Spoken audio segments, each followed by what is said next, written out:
नमस्कार, मैं हूं विद्यासागर। स्वागत है आप सभी का हमारे खास कार्यक्रम में। आज हम बात करेंगे चार धाम यात्रा की। जी हां, 14 मई से चार धाम यात्रा की शुरुआत होने वाली थी, लेकिन कोरोना की रफ्तार जिस तरीके से बढ़ रही है, ऐसे में आज उत्तराखंड सरकार ने बैठक के बाद इस यात्रा को हमेशा यानी कि स्थगित कर दिया है। इस साल यात्रा नहीं कर पाएंगी, यानी चार धाम यात्रा नहीं हो पाएगी।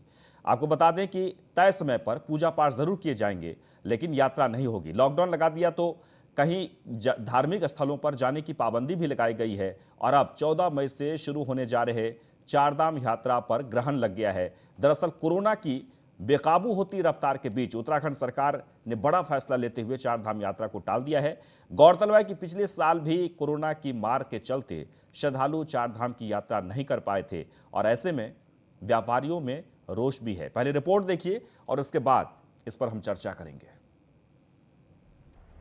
चारधाम यात्रा पर लगा ग्रहण, उत्तराखंड सरकार का बड़ा फैसला, स्थगित हुई चारधाम यात्रा। हरिद्वार में कुंभ के बाद अब कोरोना वायरस का साया चारधाम यात्रा पर भी पड़ा है। उत्तराखंड सरकार ने इस साल होने वाले चारधाम यात्रा को निलंबित कर दिया है। मुख्यमंत्री तीरथ सिंह रावत ने कहा है कि इस साल होने वाले चारधाम यात्रा को निलंबित किया गया है, तो इस प्रकार 14 मई से शुरू होने वाले चारधाम यात्रा पर भी कोरोना का ग्रहण लग गया। पिछले साल की भांति इस साल भी कोरोना महामारी की वजह से तीर्थयात्री और श्रद्धालु चारधाम यात्रा नहीं कर पाएंगे। कोविड के बढ़ते प्रकोप के चलते चारधाम यात्रा टाल दी गई है। उत्तराखंड के मुख्यमंत्री तीरथ सिंह रावत ने कहा कि प्रदेश में कोविड मामलों की बढ़ोतरी को देखते हुए चारधाम की यात्रा को स्थगित किया जाता है। केवल पुजारी ही वहां पूजा कर सकते हैं। पूरे देश के लोगों के लिए चारधाम यात्रा को अभी के लिए बंद किया जाता है।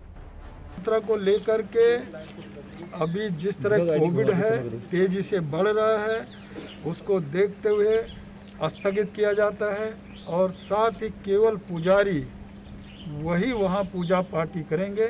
बाकी कोविड को देखते हुए सभी स्थगित इसको हम कर रहे हैं। हालांकि मंदिरों के कपाट अपने तय समय पर खुलेंगे। सीएम रावत ने यह फैसला आज आयोजित एक उच्च स्तरीय बैठक के बाद लिया।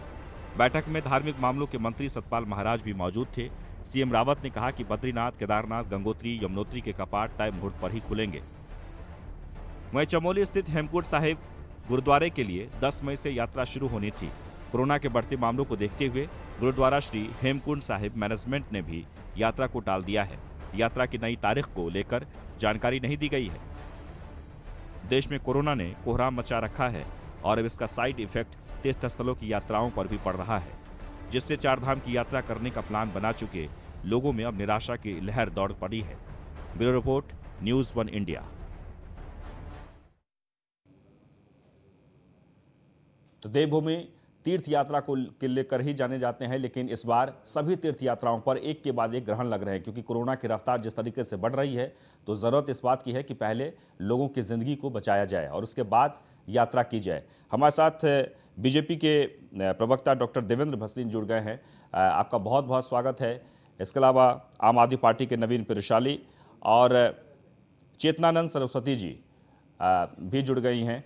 बहुत बहुत स्वागत है आप सभी का, हिंदू धर्मगुरु। सबसे पहले हम चलेंगे देवेंद्र भसीन के पास। डॉक्टर साहब, आपसे जानना चाहेंगे कि ये जो कार्य अभी किया गया है, जो फैसला अभी लिया गया है, मुझे लगता है कि जो रफ्तार कोरोना की बढ़ रही है, ये फैसला बहुत पहले ले लेना चाहिए था उत्तराखंड में, यानी कुंभ से पहले ही। हर निर्णय समय काल परिस्थिति के हिसाब से होता है जी। और उत्तराखंड के अंदर जो स्थितियां कोरोना की पिछले दिनों दिखाई दी, पिछले एक हफ्ते से, उस कारण से सरकार पूरी तरह सतर्क रही है और अब उसके बारे में निर्णय ले लिया है, क्योंकि यात्रा तो है वो अगले महीने शुरू होने वाली है, मई के मध्य में शुरू होगी, लेकिन हमने अप्रैल के अंत में निर्णय लिया मुख्यमंत्री जी ने। तो मैं समझता हूँ कि इसमें कोई विलंब नहीं हुआ है और ये अपने आप में बहुत ही महत्वपूर्ण निर्णय है।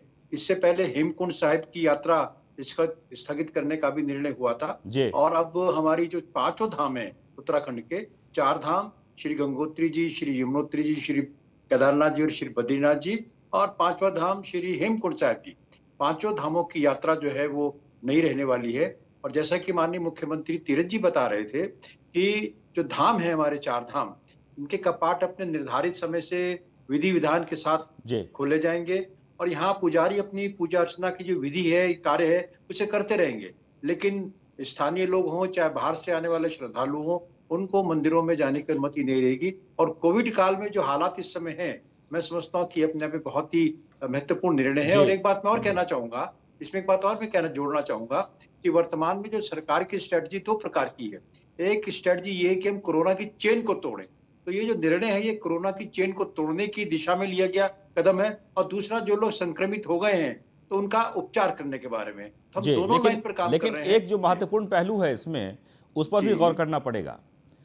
पहलू ये है कि कुछ लोग जो सिर्फ इसी यात्रा पे डिपेंड हैं, जीवन यापन को लेकर, रोजी रोटी को लेकर, व्यापारी वर्ग जो अपने होटल सजा रहे थे, बुकिंग करवा रहे थे, वहाँ के जो मार्केट है पूरे उसी पर डिपेंड होते हैं, वो लोग काफ़ी आक्रोशित हैं, नाराज हो रहे हैं, दुखी हैं। उनके लिए सरकार ने कोई प्लान बनाया? देखिए, पहली बात तो मैं ये कहना चाहूंगा कि वैश्विक महामारी में जो पूरे विश्व की आर्थिकी है वो प्रभावित हुई है, और जो सबसे अधिक खराब असर पड़ा है वो पर्यटन पर पड़ा है। और भारत में चूंकि धार्मिक पर्यटन अपने आप में एक महत्वपूर्ण पर्यटन होता है, तो उस पर भी इसका हमने दृश्य देखा है। और माननीय प्रधानमंत्री जी की अपील के बाद जो कुंभ के अंदर हमने दृश्य देखा वो प्रतीकात्मक रूप से ही करना पड़ा, क्योंकि जो हालात हैं उसमें हमें नियंत्रण करना जरूरी है। पहले जीवन बचाना जरूरी है, उसके बाद तो सब काम जीवन में होते रहेंगे। लेकिन जहां तक आपने ये विषय उठाया, उसके बारे में जो राशन आदि की व्यवस्था है, उसके बारे में तो सरकार के सामने बिल्कुल अपनी स्पष्ट कार्य योजना है। राज्य सरकार भी और केंद्र सरकार के द्वारा भी इस पर कार्य किए जा रहे हैं। बाकी कोई और समस्या आएगी तो निश्चित तौर पर उसके बारे में माननीय मुख्यमंत्री जी विचार करेंगे, और जितना अधिक से अधिक हो सकेगा लोगों को राहत दी जाएगी। और हमारी भारतीय जनता पार्टी की जो संगठन की एक लाइन है, वो सेवा ही संगठन, उसके तहत भी हम लोग जो है जनता के बीच में जाकर के सेवा कार्य संपन्न कर रहे हैं, और जो प्रभावित लोग हैं उनको भी मदद की जाएगी। जी देवेंद्र भसीन जी, आपने एक बात जो कही, नवीन जी के पास हम जाएंगे, लेकिन एक सवाल और जो बहुत महत्वपूर्ण है। आपने कहा कि सेवा बहुत महत्वपूर्ण है और हमारे संगठन का ये उद्देश्य है। अभी हर किसी के मन में ये होना चाहिए, सेवा भाव उत्तराखंड में इस वक्त सबसे ज़्यादा ज़रूरत है, क्योंकि लोग काफ़ी संक्रमित हो रहे हैं। छोटा सा राज्य है और सब कुछ जो है वो तीर्थ पे, पर्यटन पे ही डिपेंड करता है। वहाँ के जो रोज़गार है उसी से सृजित होते हैं। सवाल ये है कि क्या इसके लिए किसी प्रकार की पॉलिसी पर चर्चा होगी, बात होगी? आप लोग अपने पक्ष रखेंगे क्योंकि सरकार तो आपकी है? देखिए, अभी हमारे राष्ट्रीय अध्यक्ष माननीय श्री JP नड्डा जी ने पूरे देश में जो हमारे संगठन के जिलाध्यक्ष हैं, प्रदेश अध्यक्ष हैं, उनको निर्देशित किया है कि सेवा ही संगठन अभियान 2 उसको शुरू कर दिया जाए। ऑलरेडी पहले से शुरू हो चुका है, इसको शुरू हुए कई दिन हो गए हैं, और हमारे प्रदेश अध्यक्ष माननीय मदन कौशिक जी ने भी इसके मामले में आगे काम प्रारंभ कर दिया है। और हेल्पलाइन भी हमने बनाई है, जिसमें कि दवाइयों का देना, बिस्तर न मिलने पर उनका सहयोग करना, किसी प्रकार की कोई दिक्कत हो तो प्रदेश स्तर पर भी एक हेल्पलाइन है जो 24/7 काम करती है। और इसी प्रकार से जिलों में भी हेल्पलाइन है और नंबर वगैरह बिल्कुल प्रकाशित हैं। और दूसरी ओर हमारे जो मंत्री हैं श्री बंशीधर भगत जी ने, उन्होंने भी कहा है कि जो राशन वगैरह की व्यवस्था है उसके बारे में हमारी व्यवस्थाएं रहने वाली हैं। और केंद्र के द्वारा भी जो अभी अगले 2 महीने के लिए जो राशन देने की बात हमारे सामने आई है वो भी रहने वाली है। और इसी बीच में टीकाकरण की जो प्रक्रिया 1 तारीख से शुरू होने वाली है प्रदेश के अंदर, जिसका पंजीकरण उत्तराखंड में शुरू हो गया है, वो टीके भी जिसकी कीमत है वो सरकार वहन करने वाली है, और करीब 450 करोड़ रुपया वो राज्य सरकार के द्वारा उसका वहन किया जाए। जी बिल्कुल। नवीन प्रशाले जी, आपको मेरी आवाज आ रही है? जी, मैं सुन पा रहा हूं आपको। जी, आप इस फैसले को किस नजरिए से देखते हैं? देखिए, जैसे कि उत्तराखंड के अलग अलग हिस्सों से जो खबरें आ रही कोरोना को लेकर, और उससे देखते हुए ये लगता है कि उत्तराखंड की राज्य सरकार पहले ही कोरोना के सामने सरेंडर कर चुकी है, और वर्तमान परिस्थितियों में जो कोविड को देखते हुए यात्रा स्थगित करने का निर्णय लिया है, वो भी एक हिसाब से इस वक्त की मांग है।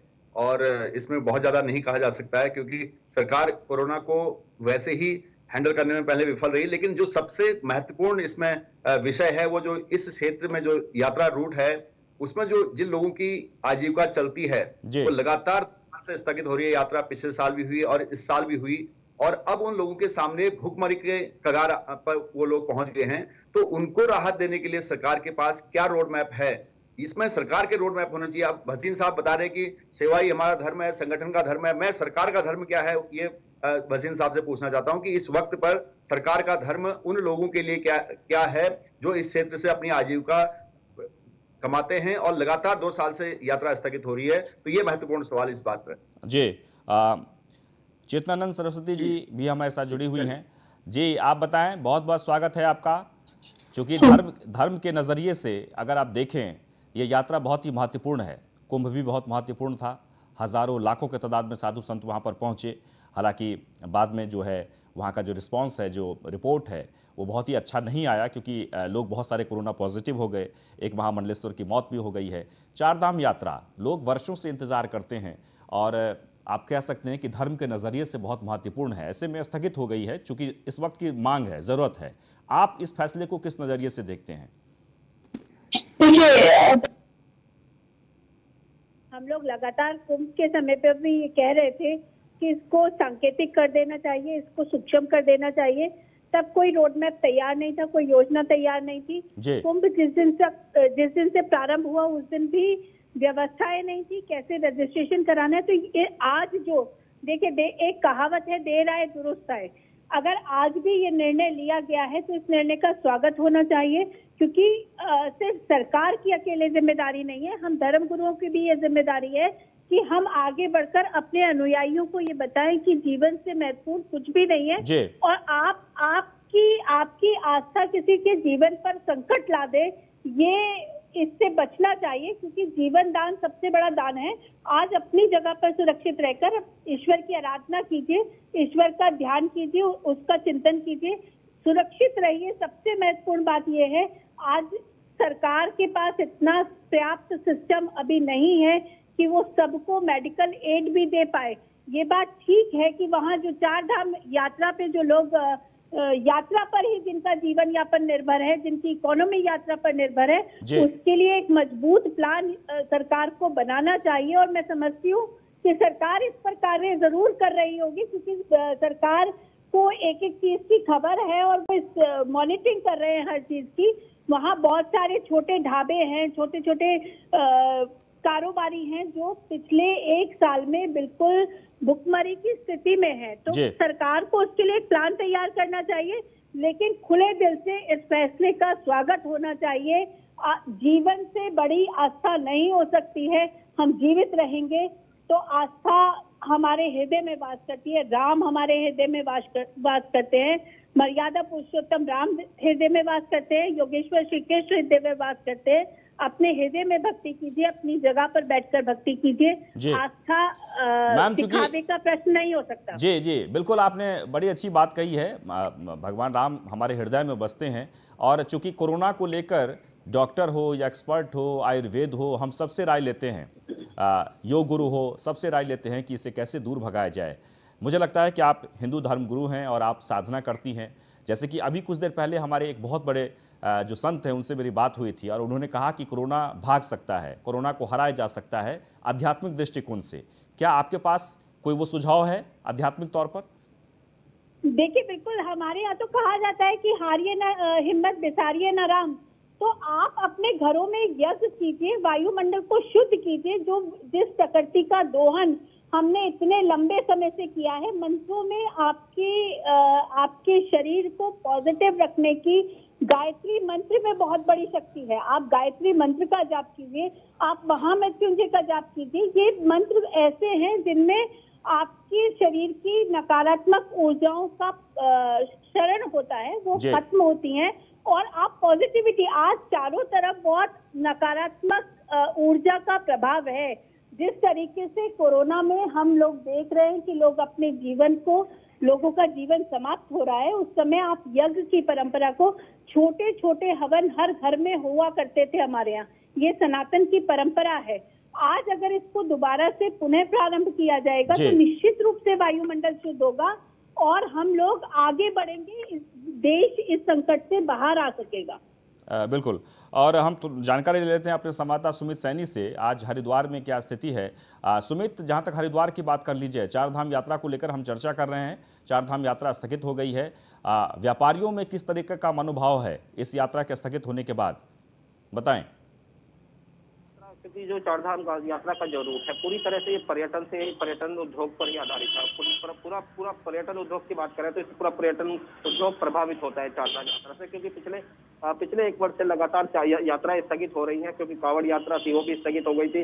अब ये चारधाम यात्रा जो शुरू हो रही थी इसको लेकर के तैयारियां पर्यटन जो उद्योग से जुड़े हुए व्यापारी हैं इन लोगों ने पूरी तैयारियां कर ली थी, क्योंकि चारधाम यात्रा इनको सबको लग ही रहा था कि चारधाम यात्रा बिल्कुल पूरी सुचारू रूप से शुरुआत होगी। तो कहीं ना कहीं आज जो इसकी जब ये सूचना मिलती है सभी के अंदर एक मातम सा छाया है, क्योंकि जो 70% से ज्यादा उत्तराखंड में लोगों का पर्यटन से ही व्यापार होता है, क्योंकि कहीं ना कहीं लोगों ने होटल किराए पर लिए हुए थे, लीज पर लिए हुए थे, जो गाड़ियां थी गाड़ियों के टैक्स थे। लेकिन हमारी जो व्यापारियों से बात हुई तो व्यापारियों ने कहा ये बात बहुत अच्छी है कि यात्रा को स्थगित किया है, लेकिन यात्रा के जो इस चीज में जो व्यापारी हैं जो इस लोग से इस बिजनेस से जुड़े हुए हैं इनको कहीं ना कहीं एक राहत भरा पैकेज मिलना चाहिए था। कहीं ना कहीं इनकी जो किस्तें हैं, जो गाड़ियों की किस्तें हैं, जो होटल की किस्तें हैं, या जो बिजली विभाग की जो किस्तें हैं, क्योंकि पिछले 1.5-2 साल से कोई भी व्यापार किसी तरह का व्यापार नहीं हुआ है लोगों पर, क्योंकि बहुत बिल्कुल लोग परेशान हैं, लोग काफी परेशान हैं और इसके लिए इसके लिए ठोस एक जो है प्लान सरकार का होना चाहिए। डॉक्टर देवेंद्र भट्ट सिंह, देखिए जो अभी बात कही सैनी जी ने, ये निराशा आना बड़ा स्वाभाविक है। निराश तो सभी लोग हैं, सरकार भी निराश है और सभी लोग अपने आप में इस बात को लेकर दुखी हैं कि इस यात्रा को स्थगित करना पड़ा। लेकिन परिस्थितियां ऐसी हो गई हैं कि जिसमें जीवन को बचाना जरूरी है। अभी पूजनीय साध्वी जी जो कह रही थी कि शरीर रहेगा तो हम धर्म भी निभा पाएंगे, तो पहला जो बिंदु है वो यही है कि हम शरीर को बचाएं। और निश्चित तौर पर आर्थिक जो स्थितियां हैं वो अपने आप में प्रभावित हुई हैं, काफी लोग जो है वो दिक्कत में आए हैं। लेकिन जो मैंने कहा कि भोजन की और राशन की व्यवस्था तो इस बात को हम भी मानते हैं, आप रहेंगे तभी आप यात्रा करेंगे, मंदिर में पूजा करेंगे, भगवान श्री राम का ध्यान करेंगे, गंगा में स्नान करेंगे, ये सब बातें हैं। कोरोना जो इस तरह जो कोरोना का जो संकट काल है इसमें कोई भी किसी भी वक्त मैं देख रहा हूँ जो पीड़ित होते हैं उनकी मौत हो जाती है। लेकिन एक बात इसको नज़रअंदाज नहीं किया जा सकता है कि मौत भूख से भी होती है, उसके लिए भी आपको कोई प्लान तो बनाना पड़ेगा। हाँ जी, वो मैंने भी कहा आपसे, जहाँ तक राशन और उनकी जो न्यूनतम स्थितियां हैं आवश्यकता जीवन की, उसके बारे में तो सरकार के पास एक निश्चित प्लान है। बाकी आगे अभी आ चुकी निर्णय स्थगित करने का है, तो क्या हम अपने जो लोग प्रभावित हैं उनके बारे में क्या कर सकते हैं, इसके बारे में सरकार निश्चित तौर पर आगे कदम उठाने वाली है और कोई ना कोई उनको राहत निश्चित तौर पर पहले भी दी गई है। और हमने देखा कोरोना काल के अंदर जो पुराना हमारा पहला फेज चला था उसमें भी राहत दी गई थी, मदद की गई थी। तो सरकार इस बारे में भी चिंतित है। इन सब बातों को ध्यान में रख करके जहां यात्रा स्थगित करना एक मजबूरी थी, वही उनका कैसे हम सहयोग कर सकते हैं वो सरकार और संगठन दोनों के सामने ये बिल्कुल ज्वलंत विषय है और इस पर काम चल रहा है। नवीन जी, ये बताना चाहता हूँ, बार बार बात हो ऐसा है वैसा, कुछ मुद्दे पर बात नहीं करते क्या होगा जिससे होटल व्यवसायी को राहत मिलेगी। जैसे कि अभी बताया गया था कि लोगों ने होटल लीज पे लिए हैं और उनकी लीज लाखों रुपए में होती है, टूर ऑपरेटर्स हैं और ढाबे वाले हैं, बहुत सारे लोगों की आजीविका लगातार, ये पहली बार नहीं हो रहा, इससे पहली बार भी हुआ और इस बार भी हो गया। तो इस बार डबल मार उन पर पड़ गई है, लोगों को अंदाजा नहीं था इस बात का। तो उसमें एक ठोस प्लान सरकार की तरफ से चाहिए कि उनको किस तरह की राहत मिलेगी। अब राशन देना एक बहुत छोटी बात है, राशन केवल आदमी की मौत केवल भूख से नहीं होगी, आदमी की मौत सदमे से भी हो सकती है। जिन लोगों ने लाखों रुपए में लीज पर होटल लिए हैं, अगर वो उनकी किस्त नहीं दे पाएंगे या जो पूंजी उनकी चली गई है वो क्या करेंगे, तो उसमें सरकार कुछ न कुछ सोचे। और बिल्कुल ये बहुत महत्वपूर्ण विषय है और उस पर सरकार को सोचना चाहिए। चूंकि वक्त नहीं है, बहुत कम समय है, इसलिए हम चेतनानंद सरस्वती जी के एक बार पास फिर से जाना चाहेंगे। जी, हम आपसे ये जानना चाहेंगे, आपने बड़ी अच्छी बात कही कोरोना को भगाने को लेकर। देखिए, इस ठोस प्लान को लेकर सरकार तक हमने मैसेज दे दिया है, सरकार जरूर इस पर कुछ बात करेंगे। लेकिन इस कोरोना को भगाने के लिए पहले जो आध्यात्मिक तौर पर हर घर में होम जाप ये सब जो किया करते थे, हम चाहते हैं कि आप एक मैसेज दें कि लोगों को कोरोना को भगाने के लिए रामचरितमानस का पाठ हो या गायत्री मंत्र का उच्चारण हो या जो भी विधि हैं वो कैसे किया जाए। जी, मैं देखिए आपके सभी श्रोताओं को और सभी जो लोग मेरी आवाज सुन रहे हैं, मैं उनको एक संदेश देना चाहती हूँ कि हम जब तक सकारात्मक रहेंगे तब तक हम इस युद्ध से लड़ सकेंगे। ये एक युद्ध ही है जो हमें मानसिक रूप से भी तोड़ रहा है और शारीरिक रूप से भी तोड़ रहा है। यहाँ जीवन पर संकट है, तो इसके लिए मेरा निवेदन है कि अपनी आध्यात्मिक ऊर्जा को प्रबल रखिए, गीता का पाठ करिए, गायत्री मंत्र का जाप कीजिए। आप और भी कुछ नहीं कर सकते हैं तो सूक्ष्म रूप से गायत्री मंत्र की एक माला अवश्य कीजिए, क्योंकि गायत्री मंत्र संजीवनी कहा गया है और गायत्री मंत्र के जाप से बहुत सारे संकट स्वतः समाप्त हो जाते हैं। हमें प्रिकॉशन, लेकिन मात्र गायत्री मंत्र का जाप रखें और जो गाइडलाइंस सरकार के द्वारा दी गई हैं, मास्क पहनना है, सैनिटाइज करना है, बिल्कुल ये तो जरूरी है ही। बहुत बहुत शुक्रिया, ये जरूरी है। यानी कि आध्यात्मिक दृष्टिकोण से आप जरूर घर में ध्यान करें, गायत्री मंत्र का जाप करें, रामचरितमानस का पाठ करें, आप गीता का पाठ करें, ये सब जरूरी है। लेकिन इसके अलावा जो सबसे महत्वपूर्ण है वो ये कि मास्क जरूर लगाएं और डिस्टेंस का पालन करें, हाथ को बार बार सैनिटाइज करें। और हम उम्मीद करते हैं कि चार धाम यात्रा जो स्थगित हुई है, उस यात्रा के स्थगित होने के बाद वहां जो व्यापारी हैं जो काफी संकट में हैं, उनके लिए सरकार कोई ठोस प्लान जरूर बनाए। फिलहाल इतना ही।